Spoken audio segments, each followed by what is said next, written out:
Hi friends, have a nice day. இன்றைக்கி morning பிரேக்ஃபாஸ்ட்டுக்கு தயிர் சாதம் மாங்காய் ஊறுகாய் வத்தல் வச்சு சூப்பராக சாப்பிட்டாச்சு.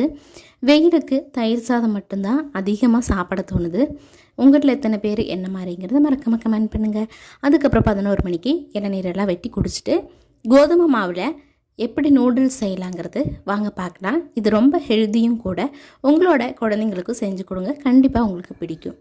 சப்பாத்தி பிசைகிற மாதிரியே ஆனால் கொஞ்சம் நல்லா கெட்டியாக மாவு பிசறி எடுத்துகிட்டு இடியாப்ப குழலில் ஹோல் பெருசாக இருக்கிற மாதிரி அந்த பிளேட் எடுத்து இது மாதிரி நல்லா மாவு டஸ்ட் பண்ணி பிழிஞ்சு எடுத்துக்கலாம். அதுக்கப்புறம் ஒரு கடாயிலையோ இல்லை பவுல்லையோ தண்ணி நிறைய ஊற்றிட்டு கொஞ்சமாக எண்ணெய் உப்பு சேர்த்து நல்லா தண்ணி கொதிச்ச உடனே ரெடி பண்ணி வச்சுருக்கிற நூடுல்ஸ் மினிட்ஸ் நல்லா கொதிக்க வச்சு இறக்கி ஃபில்டர் பண்ணி எடுத்து வச்சிடலாம்.